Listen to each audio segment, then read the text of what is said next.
Ce lundi soir, la NBA a dévoilé les 5 majeurs des deux conférences. Comme toujours, vous le savez, les fans ont voté pour 50%, les joueurs ont voté pour 25% et les journalistes pour les 25% restants. Donc ça fait 3 colonnes et ça nous fait des 5 majeurs qu'on va vraiment découvrir en direct. Maintenant, si toi t'es en replay, bon, tu le connais, hein, mais on va quand même essayer de réagir pour voir qui sont les grands snubs de l'histoire. Commençons par la conférence Est, sachant que, je vous rappelle, on a donné, Erwan et moi, nos 5 majeurs la semaine dernière. Hein, qu'on imaginait. Voilà, on était carrément d'accord. Surtout sur l'Est. Allez, c'est parti et on est ensemble et vous nous dites hein, bien sûr ce que vous en dites. Allez, let's go. Et j'ai l'impression, Erwan, que Jalen Brunson, Cade Cunningham, Jaylen Brown, Giannis Antetokounmpo et Tyrese Maxey sont donc dans le 5 de cette conférence Est. C'est exactement le 5 qu'on avait mis, toi et moi, la semaine dernière. Ouais, exactement.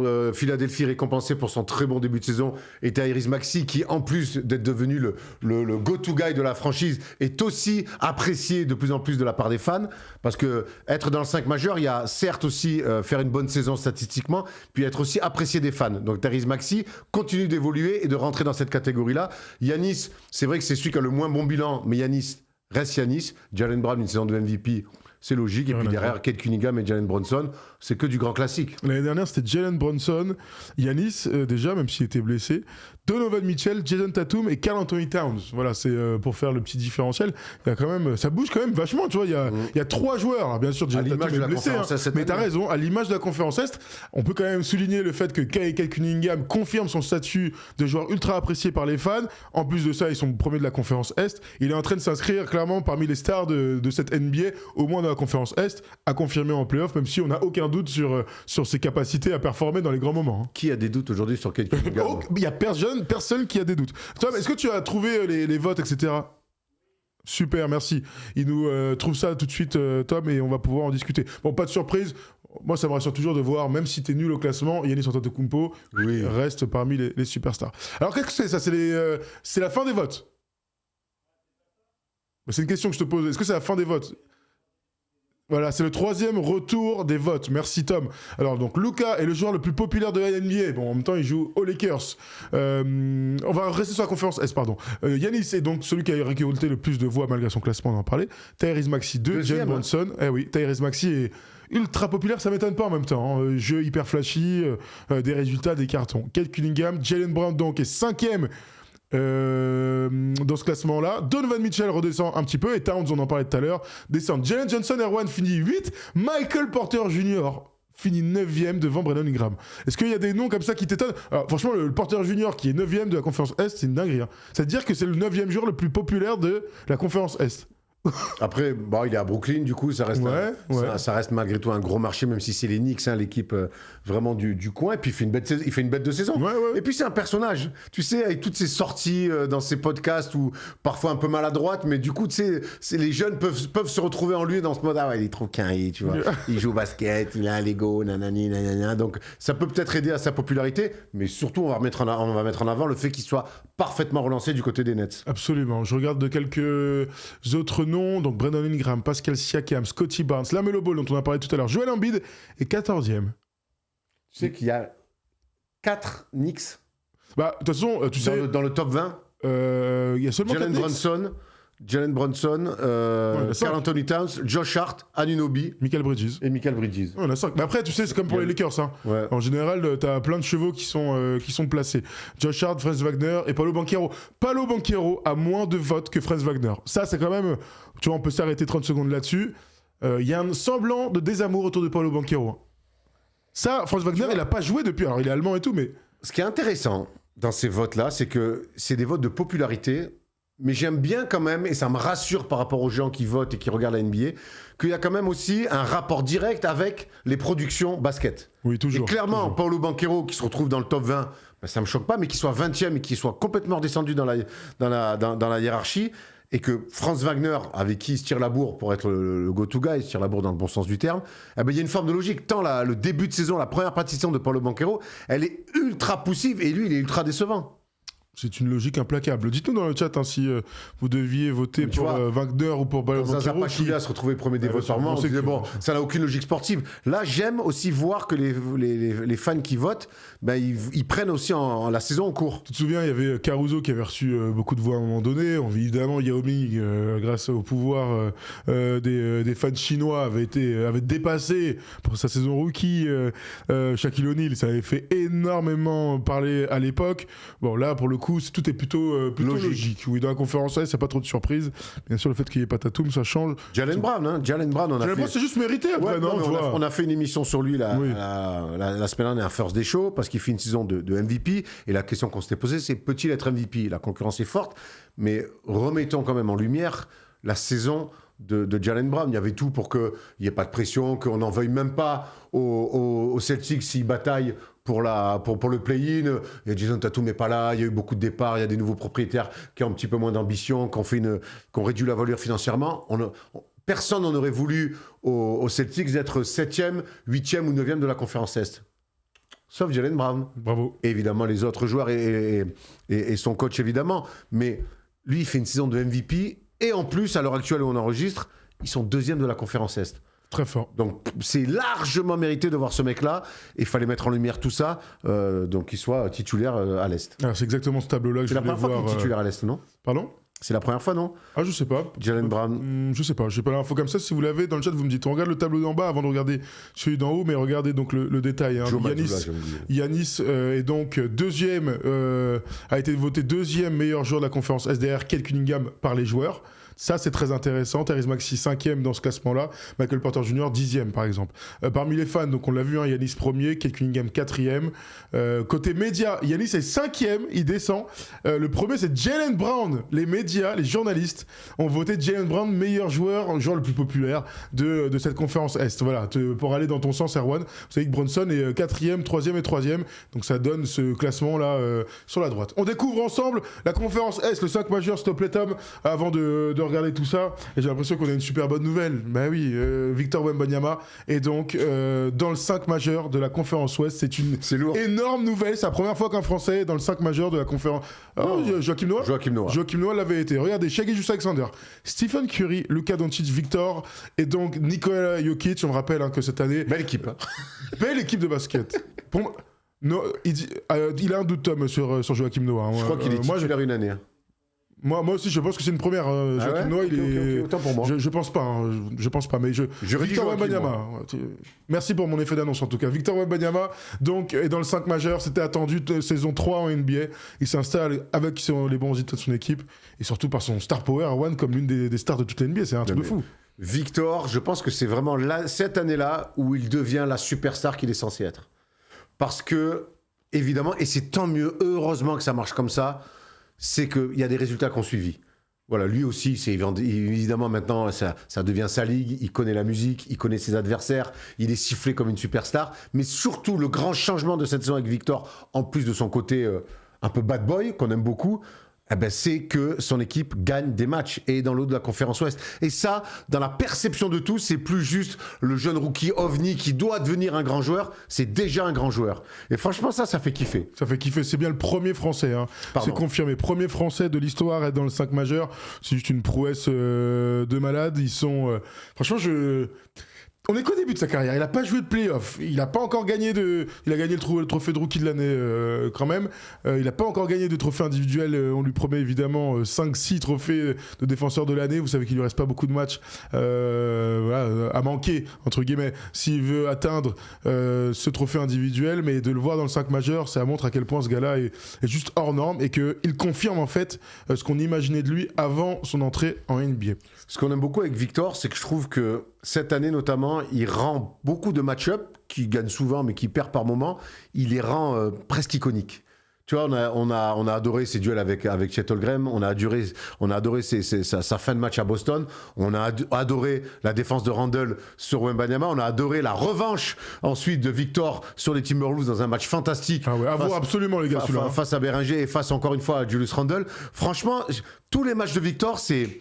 Bon, et des Spurs, parce qu'il joue très bien, mais Victor... C'est pour ça, vraiment, c'est en train de devenir la star de cinéma de cette ligue. Alors, dans ce 5 majeur qu'on va répéter, il y a quand même beaucoup de choses à raconter. Autant sur l'Est, on était tous d'accord. On se le remet une dernière fois, mon Tom, s'il te plaît.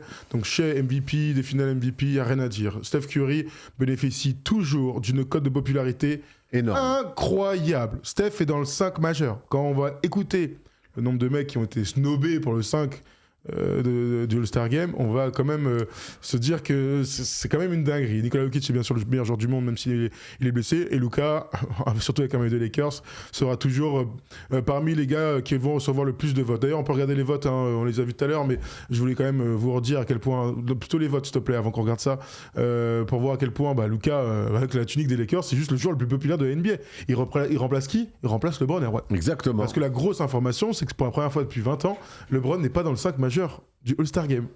C'est une page qui se tourne d'histoire en fait. Ouais, il était temps qu'il se tourne. Ouais. Il en a fait beaucoup. J'ai quand même encore en travers son no-show de la saison dernière. Je trouve que c'était pas quelque chose à faire quand t'es LeBron James, quand tu veux prétendre être ce que tu es, et avec ce que tu as réalisé depuis 20 piges, ne pas venir, ne pas se montrer à un All-Star Game.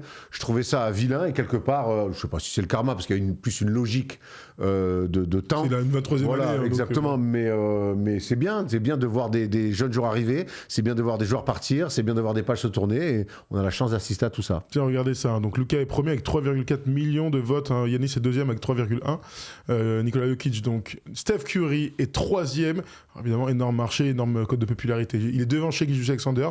Denny Avdiya, Erwan, est cinquième. On imagine que son pays est derrière lui. On imagine aussi que c'est ses super performances qui l'amènent à la cinquième position. Victor est donc sixième.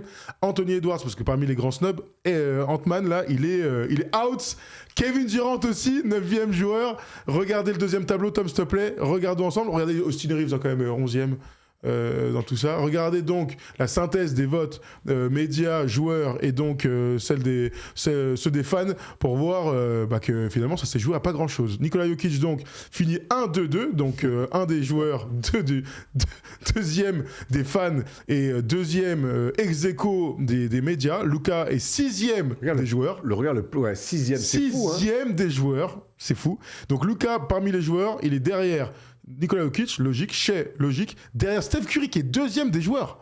Et Anthony Edwards est quatrième. Regardez, LeBron, il est huitième parmi les joueurs. Kawhi Leonard, 12e. KD est cinquième. KD est vachement haut parmi les joueurs. Vraiment, il a la cote. KD, c'est vraiment le mec qui est d'abord reconnu par ses pairs. C'est vrai. Vraiment. C'est vrai. Il est pas là pour le flow. Il est là pour. Il est vraiment. Basket. Parce que les mecs défendent sur lui, ils savent. Oui. Quand Zachary Zaché nous en parle, quand tous les mecs qui jouent contre lui aux Jeux Olympiques, ils nous disent, les joueurs savent que KD, vas-y, même si Houston, ça va pas très bien en ce moment, ils savent que, vas-y, KD, ce qu'il fait, il y a pas beaucoup de monde qui peuvent le faire. On est plutôt d'accord. Regardez la troisième colonne là, avec le vote des médias. Donc, Shai est premier chez les médias. Logique, hein, MVP et un record fantastique avec le Thunder. Alors deuxième ex-aequo, ils sont deux ex-aequo, je sais pas comment ils ont fait, mais Jokic et Doncic. Bon ok, très bien. Steph est sixième, ça redescend un peu. Quatrième pour Victor. Les médias ont mis Victor Wembanyama quatrième. Ça aussi, ça fait un petit peu kiffer. Et regarde, on reparlait de Kevin Durant. Regarde les médias où ils l'ont mis septième. Ouais. Ouais, non mais c'est clair. Bon, il est septième, hein, oui. Mais oui, il a une cote chez les joueurs. C'est surtout la dualité entre le vote des joueurs qui défendent sur lui et le regard des journalistes qui, eux, sont autour du terrain. C'est toujours marrant quelque part, tu vois, dans ce débat de oui, mais tu sais pas, mais il y a le regard extérieur, donc je trouve ça archi intéressant ces votes. Et la dernière bonne info de ce tableau, c'est que regardez, Victor Wembanyama et Anthony Edwards sont tous les deux à 5,75, donc ça s'est joué parce que Victor a été mieux classé parmi les fans. Il était 6e et Anthony Edwards 7e. Anthony Edwards, il l'aura un petit peu mauvaise, même si on rappelle que le format du All-Star Game, c'est 3 équipes, donc techniquement, il y a 15 titulaires. Hein. Là, c'est les 10 classiques, et puis ensuite, voilà, avec une équipe internationale, deux équipes américaines. Je pense que Anthony Edwards, il paye le fait que Steph Curry fasse encore une saison quasiment à 30 points par match, et que ça soit Steph Curry. Steph Curry, les gens sont encore là, chaque fois qu'il rate un panier à 3 points, faire oh, comme si un mec avait raté un penalty sur la barre, et dès qu'il marque un 3 points, t'as l'impression que c'est un mec qui a mis un but en or. Non mais il y a toujours ce truc autour de Steph Curry. Il est quand même deuxième des joueurs là. C'est fou ça. Oui. Non mais ça c'est pas un truc de malade ça. Si, ouais, mais moi, tu sais que je donne plus que tout du crédit à la parole des joueurs. Et je trouve qu'avec ce qu'il fait à son âge, que les joueurs votent encore comme le deuxième meilleur joueur de la conférence Ouest, C'est ce que je te dis, c'est magnifique. C'est pour ça qu'on aime la NBA et que nos OG sont increvables, hein, les trois là, parce que et vous le savez, hein, KD, alors, Steph Curry est 3e parmi les votes, et merci de l'avoir entouré comme ça, Victor et Anthony Edwards, ça se joue. Regardez ça, Victor Wembanyama est à 1 965 000 votes. Anthony Edwards est à 1 960 000. C'est pour ça que Victor gagne sa place dans le 5 du All-Star Game. C'est quand même c'est passionnant à suivre. Franchement, vous savez que chaque année, autant le All-Star Game, on est assez critique, autant je trouve que ces informations-là, elles sont importantes pour le star system des superstars NBA qui sont avant tout des stars. On dit que c'est une ligue de joueurs et pas de coach. Et c'est dans ce moment-là aussi que tu peux un peu voir le ressenti des fans alors qu'on n'est que à mi-saison. Et donc quand tu vois la popularité de Victor, ça fait chaud au cœur. Bon, vous savez quand même que KD, Anthony Edwards, LeBron, ils seront parmi les remplaçants des coachs. C'est les coachs maintenant qui vont choisir, voilà. Mais bon, les coachs. Il n'y a pas trop de débat. Ils sont pas fous.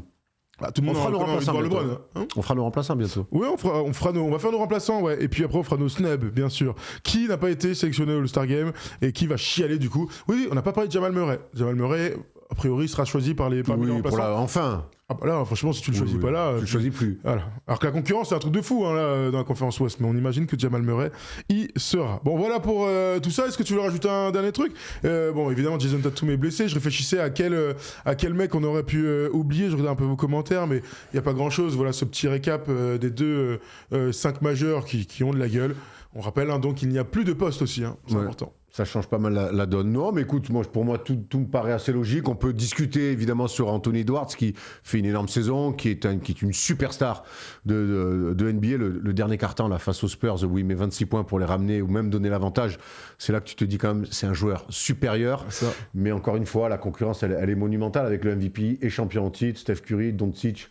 Bon, Victor et Jokic, il n'y a pas de honte. Je pense qu'il va s'en remettre, notre ami Anthony Edwards. Oui, bien sûr. Et titulaire, il le sera sans aucun doute les prochaines années. Et vous nous direz si Kawhi Leonard, vous l'avez vu d'ailleurs, hein. Aïe, le genou, ça coince évidemment comme d'hab, on n'est même pas en février. Vous nous direz si James Harden et tous ces mecs-là iront au All-Star Game. Il y aura plein de questions qu'on va se poser parmi les OG, hein, c'est pour ça. Mais avec le bilan des Clippers, ils vont pas en envoyer 40, hein. Kawhi à 100%, il y va direct. James Harden, il aurait pu y aller aussi. Donc après, au moment donné, ton aura est tellement importante au sein de la NBA. C'est vrai. Donc il y a des mecs qui ont des bilans meilleurs, donc ça va toujours entre ce que tu es, ce que tu représentes, et des mecs qui ont des bilans supérieurs. Ouais, c'est des bonnes questions à se poser pour les coachs, hein. Nous ne sommes pas coachs. Je comprends rien, on connaît que les titus. Oui, exactement.